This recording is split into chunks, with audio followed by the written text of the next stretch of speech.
Почитувани гледачи, добро вечер. Четврток, 22:30 минути, нов термин за уште едно издание на емисијата Клик Плюс. Дали Македонија е буре барут или луле на мирот? Дали може земја како Македонија, лоцирана на светски крстопат, да биде војно неутрална земја? Дали владата го поддржува или не договорот што Демократската партија на Србите, представуван од председателот Стојлковиќ, ја подпиша неодамна во Русија? Во Клик Плюс вечерва дебатира филозофот Ристо Солунчев. Добро вечер. Добро вечер. Поранешниот амбасадор на Македонија во Русија, господинот Ристо Никовски. Добро вечер и за вас. Добро вечер. И универзитетскиот професор Оливер Андонов. Добро вечер и за вас. Ви благодарам на сите што ја прифативте поканата. Инаку само едно појаснување за гледачите. Вечерва во емисијата требаше да гостува и господинот Иван Стојлковиќ, подписникот на оваа декларација, што е всушност и мотив за оваа емисија. Меѓутоа, до последно не добивме одговор зошто не се појави во емисијата. Меѓутоа, ќе почнеме ние со нашата дебата. Господин Андонов, во декларацијата што ја подпиша неколку опозицијски партии од Црна Гора, Босна и Македонија, меѓу кои единствена партија што е во владеачката коалиција од Македонија, Демократската партија на Србите, меѓу другото пишува дека треба да се запрат евроатлантските интеграции во регионот, мислејќи на Западен Балкан, и наместо тоа земите како Црна Гора, Босна и Македонија да стапат во политички сојуз, а нивната војна неутралност да ја гарантираат НАТО и Русија. Што мислите за ваквата декларација и напишано? Значи, политичките декларации може да бидат со различна содржина, тоа никому не може да му се забрани. Тоа дека партијата на господинот Стојлковиќ е дел од владеачката коалиција, воопшто не значи дека владата на Република Македонија стои зад подписот на Стојлковиќ и дава поддршка на една таква иницијатива. Мислам дека од тој аспект беше тотално јасно во неколку наврати кажано од најголемата политичка партија во Република Македонија, од нејзиниот председател, од ВМРО ДПМН, дека Македонија има евроатлантска ориентација и насока за членство во НАТО и во Европската унија. И со тоа кристално чисто се искажуваат намерите на стратешката политика на Република Македонија. И сега околу неутралноста имаме разни видови на неутралност, нели, и во теоријата и во праксата. Една е политичка, друга е војна неутралност и така натака. Има повеќе видови, нели, неутралност. И секогаш било која неутралност да е во прашање, треба некој да ја гарантира. Во случајот со Швајцарија, например, неутралноста ја гарантираат сите соседни земји. На времето во случајот со Австрија, неутралноста ја гарантира тогашниот Советски сојуз и Соединетите американски држави, односно Британија, Франција, односно западните сојузници и СССР. Значи, постојат многу начини на гарантирање на неутралноста и како една од темелните работи која треба да биде воспоставена за да постои цврста неутралност, тоа е да има геополитички интерес за определен регион или определена држава да биде неутрална и да се определи во кој домен ќе биде нејзината неутралност и кои се нејзините ограничувања и така натаму. Што се однесува до самата држава која влегува во една таква приказна за неутралност, мора да бидеме свесни дека тоа бара и многу издатоци по прашање на обезбедување на својата војска, посебно кога се работи за војната неутралност, како и за обезбедување на сите системи за безбедност, не врзувајќи се, значи, со ниедна соседна или друга држава. Но, како што кажав, гарант мора да биде или некој од големите сили, или војно-политички блок, или соседите. Ке поразговараме подетално за ова што го споменавте сега.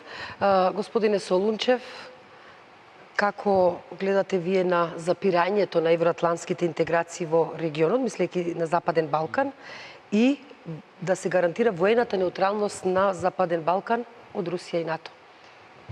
Па добро, јас во принцип мислам дека субстанцијално Македонија, мислам, тргам од позицијата во која што сме реално. Македонија не може да избегне момент на никакво врзување. Значи, ние сме просто упатени да се врземе во некаков си политички сојуз, да влеземе во некаква си организација. Во принцип сум антимилитарист и не мислам дека нужно човек мора да да биде врзан со некоја воена организација, но реално сваќам дека вие не можете да ги избегнете тие моменти. Мислам дека конкретно оваа декларација за неутралност е потполно и практично и идеолошки бесмислена, затоа што вклучува некакви се опозициони партии, главно го повикува оној, да кажам, идеолошки панславизам, кој што на Балканот мислам дека води кон поставување. Знаете, концепцијата на Грција, Македонија е само грчка култура.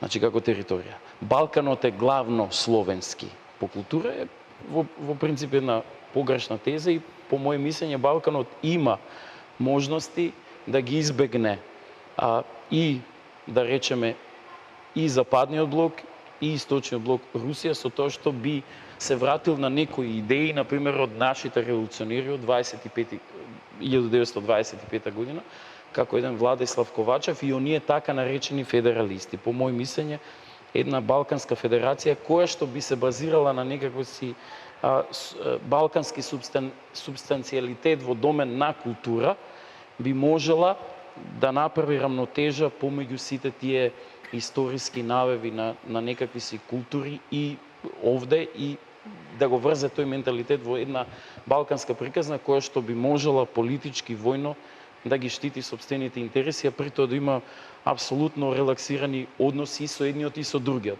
Во оваа декларација јас гледам една позади приказната за неутралност се крие директно врзување со Русија, што е далеко од некој степен на неутралност. Значи, мислам дека е потполно бесмислено. Мислам дека е само политичка флоскула. Може би сум преоштар во оценката, но како филозоф ги гледам така работите со низ една феноменологија. Точно ги гледате. Господине Никовски, македонскиот портал Вистиномер контактирал со професорот по дипломатија при Министерството за надворешни работи Константин Феофанов, кој вели дека на Балканот веќе 25 години се води судир меѓу Западот и Истокот и доколку идејата за неутралност се покренеше уште во 90-тите, ќе се избегна многу страдања и војни. Дали се служувате со ова и дали сметате дека всушност сепак врзувањето за нешто и не е неутралност? Еве конкретно за Русија. Видите, прво за некакво потесно балканско поврзување поминато е времето. Нема услови, нема простор. Најголемиот дел се во НАТО, помалку се во ЕУ и приказната е завршена. Тоа е првото. Второто,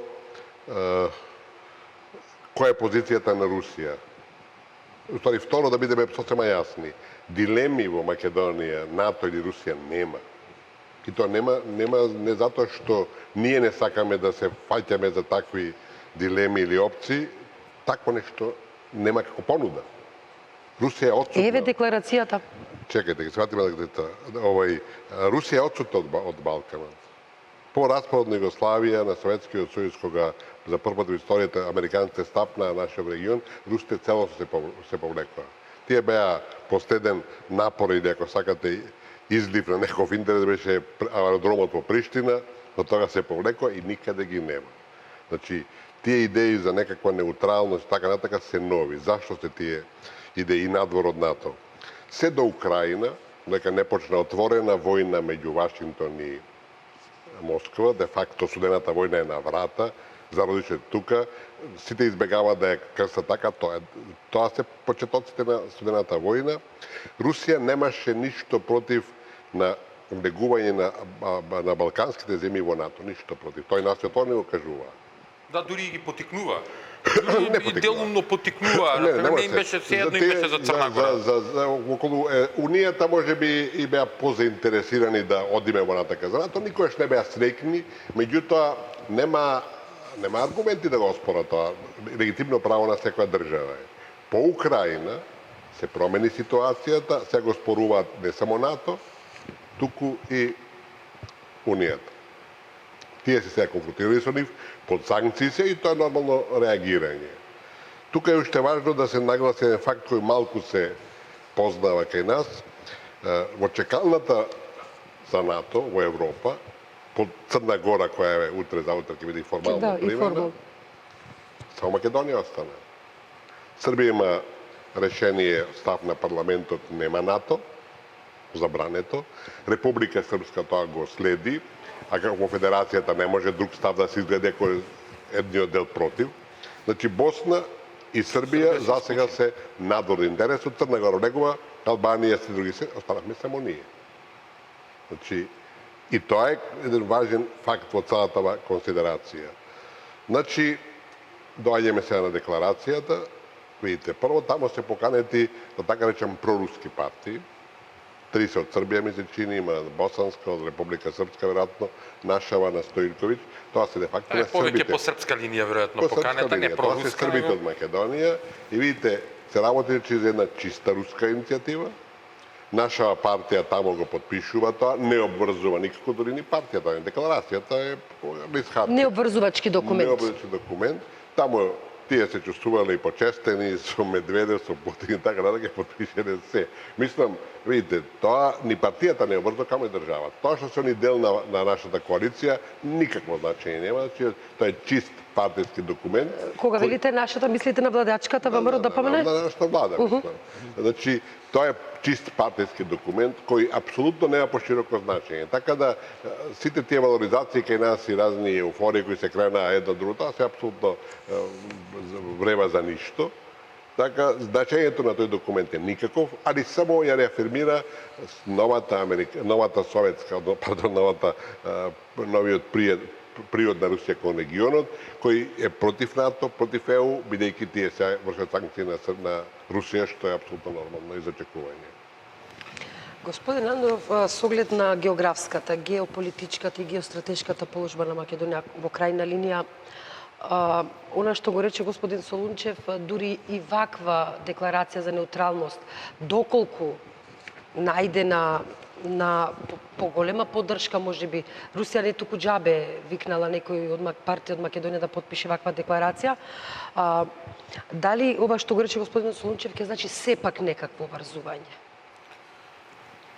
Значи, не можеме да зборуваме... Факт е дека НАТО во 2001 година може би, велам ја, спаси Македонија од распаѓање. Не, тоа е веќе друго, тоа е нешто друго веќе. Не можеме така да импутираме, тоа беше сосема друга. Тоа е сосема друга една состојба во која во тој период се покажа внатрешните играчи, односно дека надворешниот фактор има доволно субстрат во Македонија да предизвика дестабилизација. И добро е што помина таа криза и добро е што од денешен аспект гледајќи на денешната политичка криза нема субстрат за ескалација на етнополитичкиот конфликтен процес во Македонија. Тој не е завршен, тој ќе трае како етнополитички конфликтен процес во Македонија на релација македонци и албанци со многу фактори вметнати во него, вклучително и религискиот фактор како еден од клучните фактори, но нема доволен субстрат ниту на една од страните во конфликтот да влезе во насилство, да го ескалира конфликтот. И тоа и на оние од надвор која потикнуваат политичката криза во Македонија ме сосема јасно. Затоа и упорно оваа приказка со политичкава криза во македонскиот политички блок се мотивира, се потикнува да се движи во таа насока и дури морам тоа да го кажам, дури невкусно е кога во целата оваа работа во внатрешната политичка криза во Македонија сега се вметнува еден нов момент. Значи вечерва не сме ние единствени кои дебатираме на оваа тема и пред нас некои други на друга телевизија дебатира, каде што тврдеа дека токму оваа декларација и токму владеачката ВМРО ДПМН има насока да се врзува за Русија. А јас на почетокот кажав дека такво нешто немало, нити сме слушнали официјално од ниту еден од представниците на ВМРО ДПМН. И тоа сакате да ми кажете дека Русија туку така ја викна Демократската партија на србите и нивниот представник Иван Стоилковиќ? Не, ние го расчистивме тоа. Туку кажа така, амбасадорот Никовски. Само за да подпише некаква си декларација која нема обврзувачки карактер. Никовски го кажа, прости ли сте само да се надоврзам. Амбасадорот Никовски го кажа токму тоа. Дека е викната партија која е просрпска врзана со партиите од Србија кои се проруски. И отприлика тоа е тој линк на како што колегата Солунчев кажа, врзано со панславизмот нешто, па со православната црква и така, но на партија од Македонија се едно што ги представува србите во земјава. Сепак е таа партија од Македонија, господин Андон. Да, Не, видите Вака, значи политичката партија може сама да си донесе Така, одлука што ќе каже, а не мора да значи дека ќе го Видите спроведе вака. во живот во Македонија. Не е може, Стоилковиќ може. и не е одлучувачки фактор тука.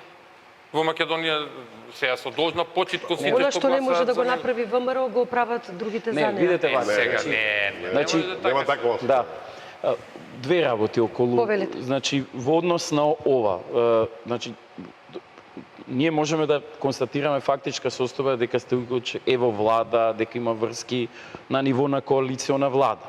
Но не можеме директно да детектираме врската на потписувањето на декларацијата со, да кажеме, директно со ВМРО-ДПМН. Не можете, И со просто стратешката политика на така, државата. значи Никако може да не. нагаѓаме, можеме Никако да се така. плашиме, можеме да кажеме аха, значи бидејќи Под жито се работи. Да, Така, значи празно. но тоа не Спекулација, тоа е чиста говорење, Ама ајде- се додека не лоцираме фактички, не можеме тоа директно да го тврдиме. Да.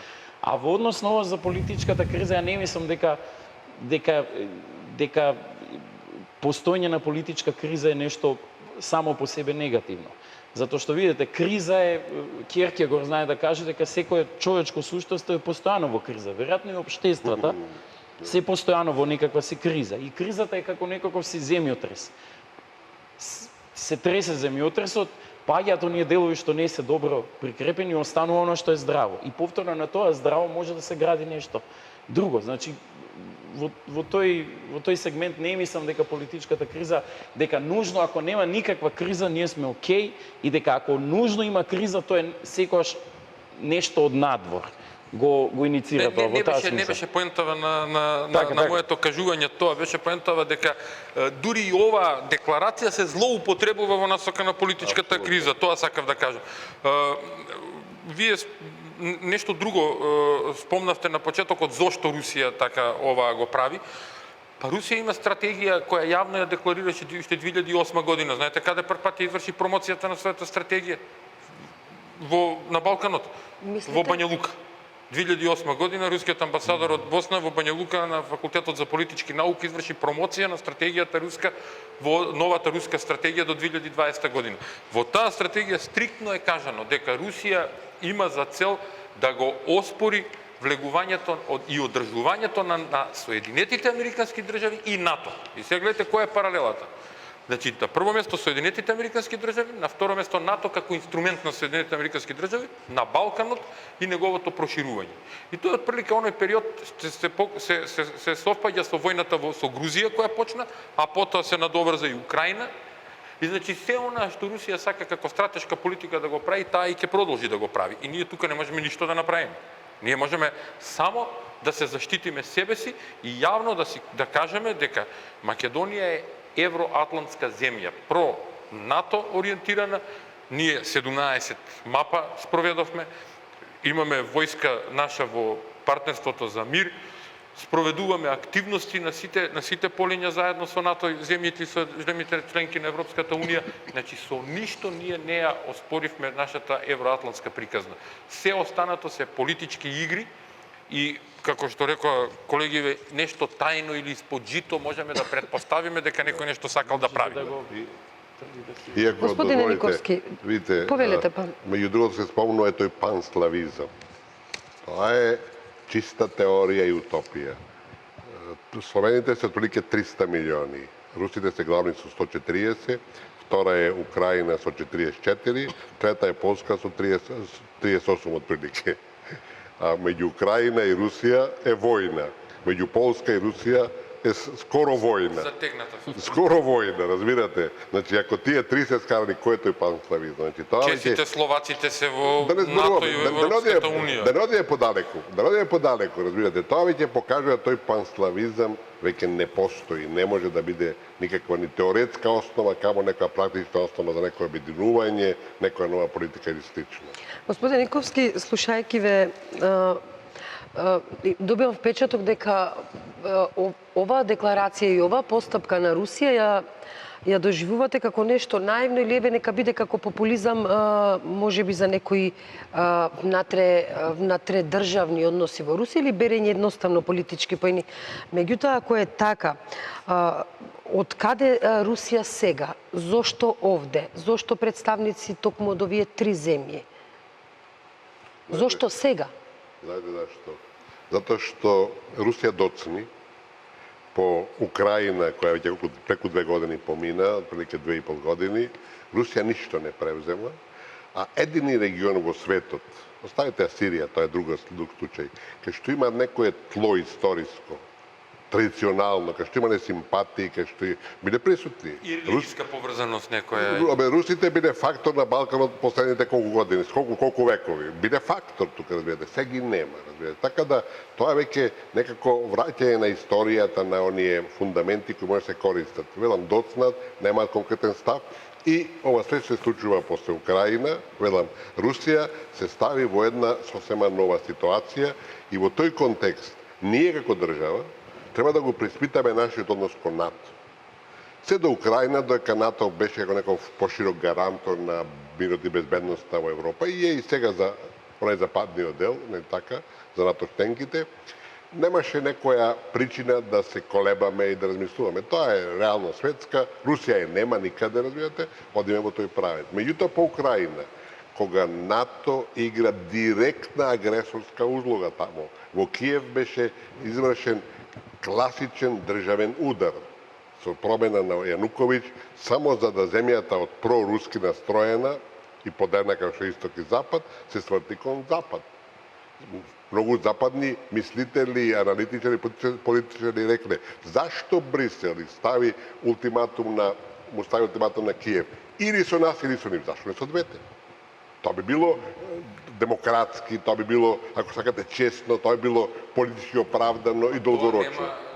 Во геополитичките релации тука нема зашто да зборуваме. Тие настапуваат крајно грубо. Да. Отприлика дали се сеќавате еден период вие. Не, само да завршам мислата. Видите, имаме се еден комплетно нов квалитет. И во такви услови ние мора да се испитаме, да се преиспитаме. Сакаме ли да бидеме дел од еден агресор, да бидеме дел на политика која е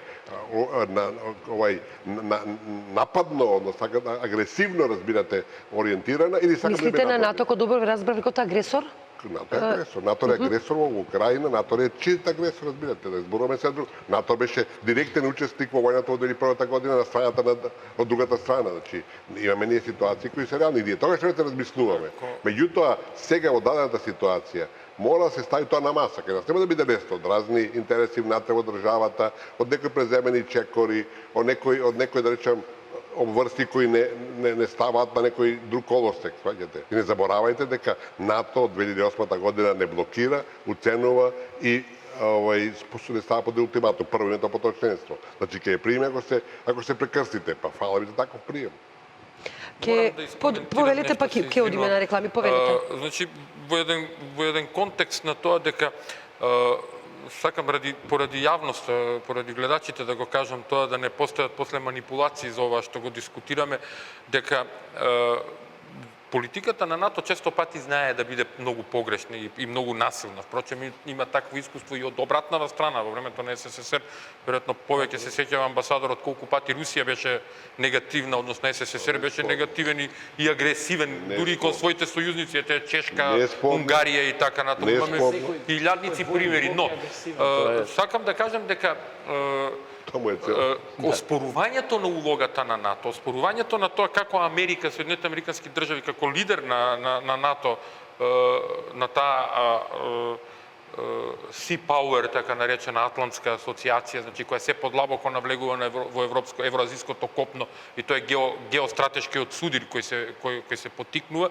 Оспорувањето на тие активности, посебно на Соединените американски држави, дури го прави еден Ноам Чомски, кој е американски државјанин, кој е почитуван професор, па не се согласува со политиката на Соединетите американски држави. 7 книги на критики на нивната политика. Секако, каде што директно издржани и фактографски. Да, каде што директно посочува што значи помошта, што значи помош кон Колумбија на Клинтоновата администрација на време, значи дали Колумбија е демократска земја, па што се случувало во Никарагва на времето, значи сето она што всушност се случува во една геополитичка пресметка во која Соединетите американски држави како единствена суперсила сакаат да стават своја рака на се. Ама да не одиме назад, да земете Сирија. Што се случи во Сирија? Граѓанска Секако, војна но инициирана Сакам да потикната од кажам, Америка. поентата ми е во нешто друго. Во слободата на мислењата. Никој ништо на Ноам Чомски во Америка не му прави. Наукува, држи предавање на Колумбија универзитетот, каде што отворено зборува за тоа како греши Америка во својата стратешка политика, во својата надворешна политика, во меѓународните односи. Зошто кај нас во Македонија? И доколку се појави некој кој мисли различно и не вели вени сечам за НАТО, да влеземе во НАТО по секоја цена, зошто мора да биде анатемисан или да се прикаже тоа слободно размислување, тоа е демократија, тоа е демократско размислување, че да ги ставиме на маса, како што рече амбасадорот, сите аргументи, па да видиме на што сме, зошто тие луѓе однапред се прогласуваат, се анатемисаат и уште згора на тоа се префрла вината дека владата, како во случајот со Стоилковиќ сега, владата е виновна за тоа што се случува. Значи, колку што знаме, ви Солунчев нешто слично спомна. Ние не можеме да знаеме дека владата донела таква одлука и да го прати сега Стоилковиќ, тоа може да има нешто такво, мора да значи. Значи целата политичка ситуација овде каква што е во Македонија може да предизвика наеднаш, ако имате индиции кои што треба да има и правни разрешници, кои што треба да се види дали некој правил криминал, корупција, значи конкретно потполно не иземајки ги дали некој од власта или од опозицијата, нели? Мора да има правна разрешница. Сите луѓе да бидат еднакви. Значи секој може да искористи, да каже, да има индиции дека некој од власта може да ги користи руските врски за да може да избегне некакво си судење. И тука е врската што како индиција може човек нели да антиципира некаква си дијагноза, но за да биде добар дијагностичар мора да покаже аргументи, факти, едноставно да ги лоцира. За сега само може да се каже Стоилковиќ потпишува таква декларација, тој е во коалиција и толку. Значи директно да го врзете не може се работи за лично негова одлука, за нема партиска никаква одлука. импликација, луѓе. Таквиот потпис нема никаква импликација во политиките на држава, никаква. Може би Русија опипува пулс, само за види каква ќе има. Русија си постигна цел. Они ќе објават дека колку 4 партии потпишале таква декларација и за нив тоа е еден успех. Меѓутоа секој нормален аналитичар ќе свати колкава е таа тежина, што значи тоа и така натаму. Меѓутоа тоа има некој, ако сакате, јавен ефект, али без значај. Но секој нормално, секој кој се занимава со геополитика и кој разбира теоријата и праксата на неутралноста, во старт ќе разбере дека таа неутралност е неизводлива. Како беше приказната кога се тркале американскиот и советскиот председател, американскиот победил, советскиот бил втор. И веста во Русија била нашиот председател на високо второ место, американецот предпоследен. Дали, што е подобро за Македонија, НАТО или неутралност и дали имаме моќ и знаење да бидеме, да играме топло-ладно или да бидеме и со вие, веднаш по кусата пауза за реклами, останете со нас.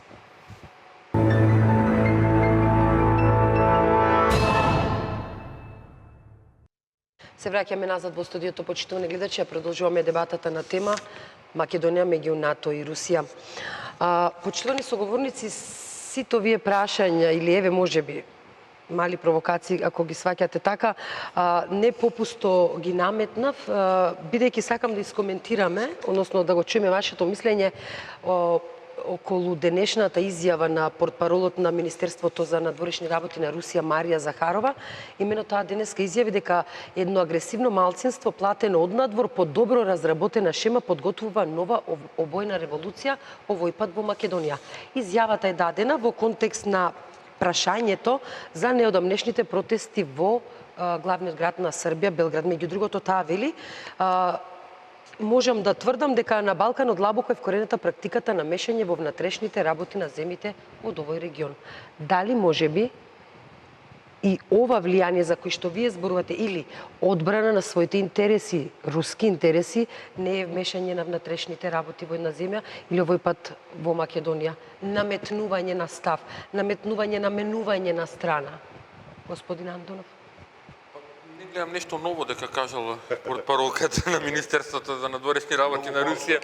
Ова веќе долго време трае шарената револуција, така наречена во Македонија, така што ништо ново не е кажано. И сега од аспект на тоа дали наметнува свој ставови, па тоа е сосема нормално, имајќи своји интереси на територијата на Македонија, на Балканот воопшто, секогаш во стратешкиот пристап ќе прават конекција помеѓу една, друга, трета држава, случувањата во соседството во Македонија и така натаму, и како во интерес на Руската Федерација тоа би требало да звучи. Значи, тука има една доза на така наречена заштитничко однесување на Русија, као еве сега тие нас не бранат, нели, од тоа зашто ние сме до крај свесни што ни се случува веќе подолго време. Така што мислам дека изјавата е помалку или повеќе во исклучително ствари во политичка насока, но е помалку или повеќе задоцнета. И ова не е прв пат на Руското министерство за надворешни работи вака да настапува. Ние во последниве години и пол имавме 5 или 6 веќе изјава од високи структури на Министерството за надворешни работи на Русија, во кои на посреден или на директен начин даваат поддршка на Македонија. И освен таа вербална поддршка, ние во пракса не гледаме ништо во Македонија што се случува. Јас веќе по неколку пати упорно укажувам на тоа дека имав едно истражување кое го праве во Македонија и во кое во пракса имаме искуство во кое Соединетите Американски држави вложуваат во Македонија во милиони долари, сега правилно, неправилно, со поддршка на... Не, тоа секогаш е потребно. Од нивен аспект е секогаш потребно. Прашање дали од наш аспект е потребно. Например, потребно ли е да се прашаат граѓаните во Македонија дали е неопходно да се вложува во ЛГБТ заедници? За поддршка да дадеш милиони за поддршка на ЛГБТ заедница, или например да дадеш милиони за поддршка на некоја локална демократија, а да немаш ефект од сето тоа. Но ефектот ние не го гледаме, можеби тие го гледаат. Од друга страна, Русија во ништо нема директно, немаме опиплив материјал да кажеме вложиле во нешто во Македонија, освен овие вербални влогови, така да кажам, кои повеќе не ми модат од корист. И во истражувањето кој го спроведов добив еден интересен момент дека делумно, буквално вака, не правејќи ништо и гледајќи како Соединетите Американски држави и Европската Унија прават грешки во однос на Македонија преку блокадата за членство во НАТО, во Европска Унија, поддршка на Грција за некои работи кои не се нормални, така да кажам, уствари навистина не се нормални, кои се нелегални во меѓународното право, во меѓународните односи, доаѓаме до состојба во која граѓаните на Република Македонија под таков еден притисок почнуваат да ја менуваат перцепцијата, што генерално не е добра тенденција. Значи да опаѓа поддршката за НАТО, односно да се луѓето однесуваат инфериорно кон тоа што е стратешка определба на државата. И добро е што политичките партии во Македонија се уште го држат високо прашањето дека ние и понатаму сме евроатлантски ориентирани. Господине Солунчев, ако е декларацијата необврзувачки документ и ако сето тоа е толку наивно колку што еве сака да се прикаже или барем не се зборува во Македонија, сакајќи веројатно ова што го збори господинот Андоров, да содржи таа евроатлантска перспектива на Македонија за која што упорно зборуваат партиите, како го коментирате во тој контекст ова? Дали ова не е мешање во внатрешните работи на Македонија од страна на Русија? Па еве, значи со Оливер сме долго време пријатели, но за некои работи не се согласува. Например, јас сметам дека И тоа е добро. да, и во принцип нема никаков проблем. Значи, кога човек разговара и разменува аргументи. Значи, например, јас мислам дека значи тешко може сурферот да произведе бран. Он може да го искористи. Еден избран може да го искористи едниот сурфер и другиот сурфер. Тоа што Западна Европа или Америка или било кој човек може да искористи одредена политичка криза, која што реално овде е во принцип иницијално е самото море, што го произведува бранот. Русија може да искористи политичката криза легитимно, без теории за конспирација, гледате јавно. Западна Европа, Европска унија со принципите што ги има, залагањето за одредени вредности, може да поддржи ЛГБТ, може да поддржи било што оди во функција да во Македонија, не знам, ги поставите или ги воспоставите некакви си вредности кои што ќе ја врзат Македонија, например, и македонското општество поблиску до Европа. И тоа е легитимно право, значи може да се борат сурферите кои ќе го искористи бранот. На грбот на Македонија? Но во основата јас мислам дека главнината на протестите произлегува од една внатрешна криза, имено внатрешна криза на моралното и политичко живење. Имено, по моје мислење, политиката би требало да биде во насока на довршување на моралот на секој од нас. И кога ќе видите дека некој човек пред да стане власт бил многу поморален него што станал власт, тоа значи дека е обртен процесот. Значи, тоа е главниот проблем. И јас мислам дека е внатрешна кризата.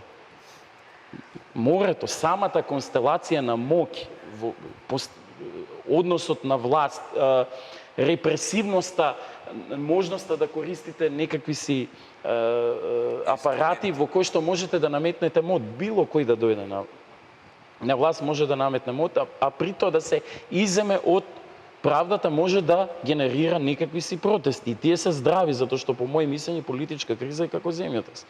Го раздрбува и тоа што останува здраво. Самото море го јавува бранот.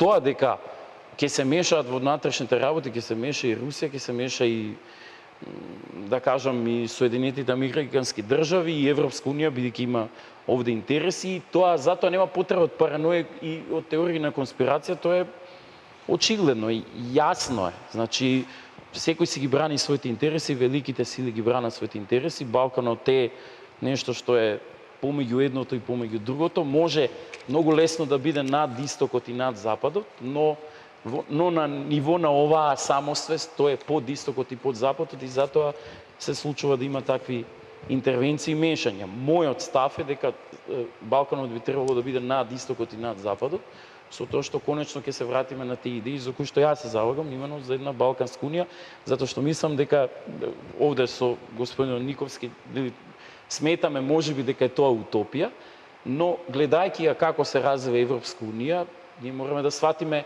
дека сме многу склони кон тоа да прифатиме едно такво надвршно единство како Европска унија, наеднаш сите да бидеме европејци во Европска унија, но при распад на Европска унија, бидејќи ова со Британија за многу луѓе е некаква си назнака дека можеби Европска унија на некој начин се распаѓа како политичка. Или нема да биде во овој облик најмалку. Да, ќе има некои ревизии. Ќе промени сигурно. Да, ќе претрпи промени, но што ако се распадне, што преме тоа? Повторно војни на Балканот? А ова што Господине... рековте во аспект на Македонија и на штета на Македонија, па во меѓународните односи нема пријателство, има интереси, тоа е сосема нормално. Тоа од секогаш е Господине така. Никовски, тоа сакав да ве прашам. Пак ќе се вратам, да искоментирате ова изјава, меѓутоа ќе се вратам на тоа. Ако е толку тоа безопасно и наивно таа декларација, тогаш од каде ваква изјава токму денеска на руското манара? Се вратиме на тоа. Мислам, првата поента е дека нашава криза не е автохтона. Нашата криза не е резултат на нашите глупости, неспособности, некадарности. Тоа се странските интереси тука вмешани од самиот почеток. Тоа е ваше право. Мислам, прислушувањето не е домашен проект, прислушувањето е странски проект. Тоа е класичен начин како работат СИА и другите тајни служби, нашите го кажат, само немаат да речам доблест, ако сакате, до крај додат кој што и како правил. Тоа е првото, а најдобар доказ да овие шарени или цртани или како сакате мајмунски демонстрации, односно револуции, дека не се исто така нешто тукашно наше, е фактот дека слично или исто имаме во Бања Лука, во Белград и во Скопје. Може ли тоа истото да биде спонтано, а не од еден исти центар манипулирано? Не може. Не, може да се тоа користење на услуги. Само да завршам. Као што, не знам, македонската влада користи исти услуги како и белградската влада од некоја агенција. Тие услуги се велат Сорос, се велат USAID, кои плаќаат на луѓе кои пишуваат против државата, кои бранат тугите интереси. Станат вазали, да не зборуваме дека такви партии има. Тој е првиот дел од тој Господин сегмент. Николски, за ова е потpuно исто. Само завршам, после може да кажете. Значи, тој е првиот дел од тој сегмент, кој апсолутно за мене не е спорен. Второ, дали ова се работи за руско мешање во нашите домашни работи? Прво, они критикуваат странски фактори, не критикуваат нас. Ако критикуваат што нашата влада направила, што нашите партии направили, тоа може да рече на некој мешање во внатрешните работи. Ова е чисто критика на внатрешното влијание. А оба беше кажано тука дека тоа не е ништо ново, дека живееме така 25 години и Македонија е во таа криза 25 години, ова е само ескалација која сака да го завршат со тој период, да го затворат македонското прашање и слично. Према тоа, ова е само крај на една епопеја од 25 години.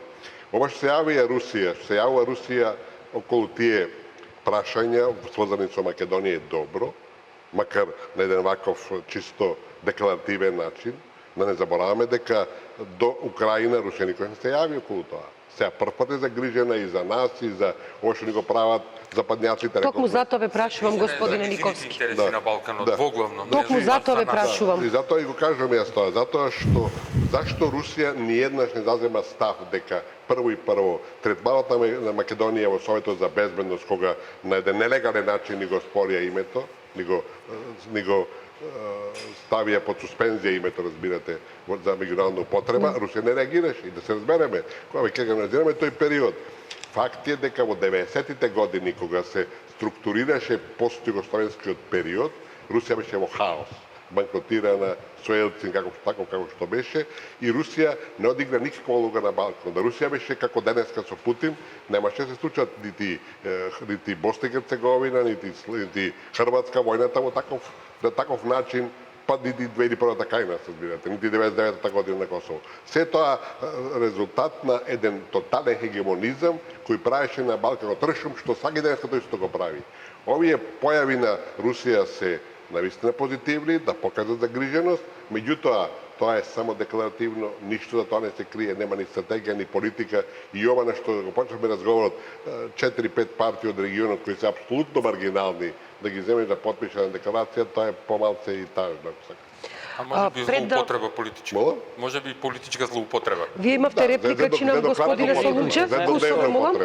Имавте реплика, повелете, не се согласувате. Значи, тврдењето, например, дека позади кризата стојат странски служби, како тврдење, е потполно исто како да тврдите позади кој стои владата и немате никаква каузална врска.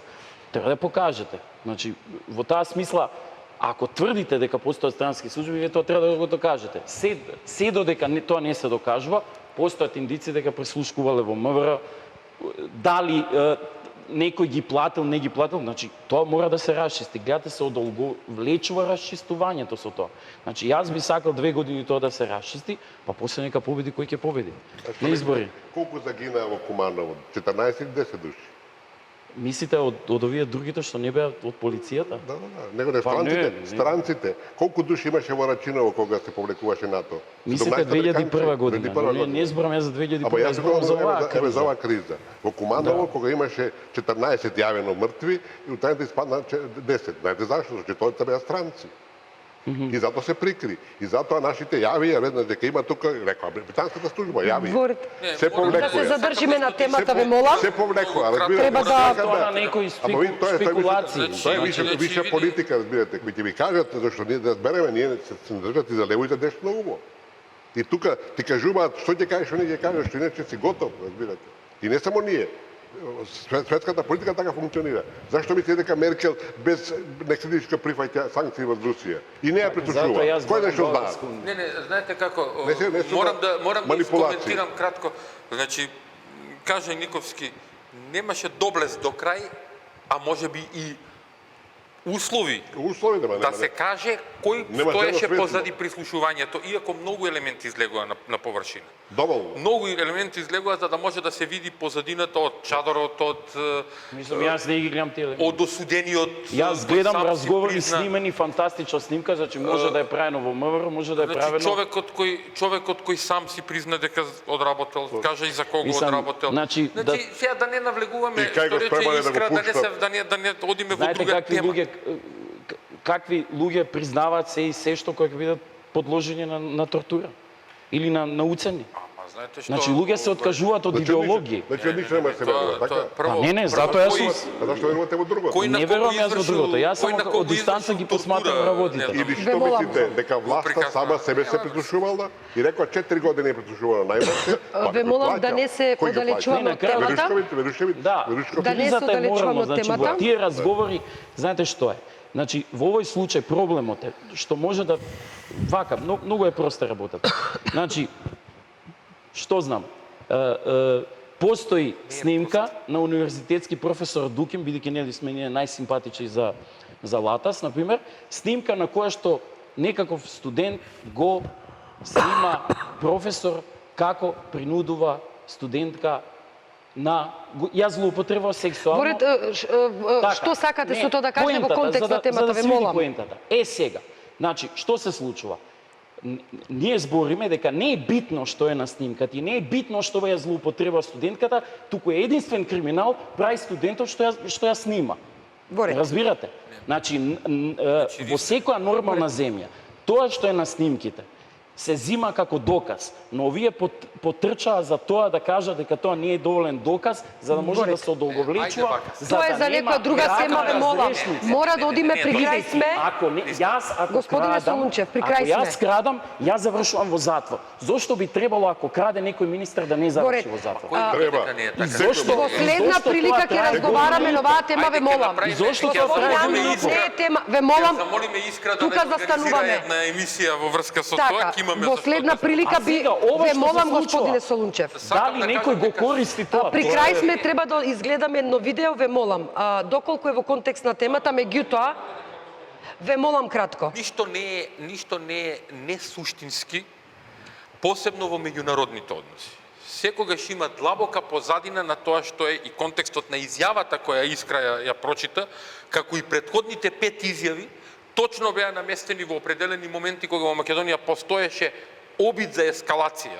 Дали тоа беше Куманово, дали тоа беше по Пржинскиот договор, дали тоа беше формирањето на владата во која влегуваше опозицијата, дали тоа беше излегувањето на опозицијата од владата, оспорувањето на изборите. Значи се тоа моменти во кои тогаш се јавуваше рускава политика како еве сега ние да кажеме, ама тоа е во доменот на абстракцијата политичка.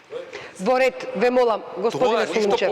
Борет, ве молам, пред да одиме со завршното прашање, дали НАТО, Русија или можеме и знаеме со двете, ве молам само почитувани гледачи да одгледаме кусо видео. Нашиот колега Блерим Исмаили направи едно кусо интервју со заменик амбасадорот на Русија во Македонија, господинот Константин Берсењев. Да го погледнеме и се враќаме во студиото. Што точно сугерира Москва за идните безбедносни решенија на Балканот? Кај нас, според нашиот устав, надворешната политика се креира од страна на председателот, не од страна на партии, така што ние ниту како амбасада, ниту како дипломатската служба, како Министерство за надворешни работи, немаме во нашите функции каква било контрола или надзор над работа на политички партии. Ние сметаме дека тие сами по слободен избор си ги избират своите партнери внатре во земјата, надвор од земјата и слободно соработуваат врз основа на своите политички платформи. Туку зошто Русија одеднаш нуди решенија, кога се знае дека Црна Гора и Македонија се речиси во НАТО алијансата, внатре со една нога. И знаеме дека Бугарија е целосна членка. Морам пак да прецизирам дека ставови на некои политички партии уште не е став на Русија како земја и тоа мислам е многу важно. Пак сакам да се повторам дека кај нас ставовите, официјални ставови се изнесуваат од страна на Министерство за надворешни работи, не од страна на политички партии. И ние тука имаме одамнешни, дури јас би рекол филозофски разидување со нашите партнери на Западот. Како што ние разбираме, западните партнери европската безбедност ја разбират преку проширување на НАТО, со тоа што гарантират безбедност само на тие земји кои се внатре во тој блок. Тоа е наш принципелен став. Затоа ние сметаме дека политиката на проширување на НАТО е голема геополитичка грешка. Ете, тоа е ставот на заменик амбасадорот на Русија во Македонија. Значи, тој вели дека е грешка проширувањето на НАТО. Ве молам завршно и ве молам Кусо, еве господин Николски, да почнем од вас. Дали со Русија, дали со НАТО или пак со двете алијанси или сојуз, или како веќе да го наречеме? Таква опција, таква дилема нема, е вештачка и нема да биде уште долго време. Да не забораваме дека Русија троши 10 пати помалку средства за одбрана или за војска или за армија или како сакате од Америка, 10 пати помалку, а кога ги вклучите вкупните суми кои ги троши НАТО заедно, 954 милиарди долари годишно, а Русија има 69, тоа е отприлike 15% помалку. Према тоа нема тука дилема, останува американската безбедносна доминација во светот. Русија не нуди никакви опции, Македонија нема таква дилема. Господине Солунчев, ве молам Кусо и вие? Па да, јас мислам дека во овој случај конкретно ние го следиме тој правец кон НАТО и кон Европска унија. Мислам дека не во моментов опција кон Русија нема. Јас би сакал, мојот став е, по моје мислење, треба да се создава внатрешно единство и тоа е една Балканска федерација, но за тоа се уште нема некоја друга услови. прилика. Господин Андонов, вие? Јас ќе се согласам со тоа дека нема опција друга. Ние сме пред се во европската безбедносна зона, европски безбедносен простор. Македонија потпаѓа под него и мора да бидеме ориентирани кон НАТО и Европската унија. Всушност тоа е и стратешка определба на Македонија. Она што го зборувавме неутралност, тоа е завршена работа, дури беше една идеја 90-тите години, дури се појави таа идеја Македонија неутрална, но јасно е дека нема кој да ја гарантира таа неутралност и ова што е кажано во самата декларација, гаранција на неутралност и од НАТО и од Русија е само флоскула, како што каже и Солунчев, дека повеќе личи на приближување кон Русија, но пак нагласувам, тоа е став на политичка партија која нема одлучувачка улога во стратешката политика на Македонија. Јасна е стратешката политика на Македонија, НАТО, Европска унија се перспективата во која одиме. Ви благодарам што бевте гости во ова издание на Клик Плюс, а вам, почитувани гледачи, ви благодарам за вниманието. Останете со нас, следуваат вестите на албански јазик, а веднаш потоа и они на македонски. Од мене, лека ноќ.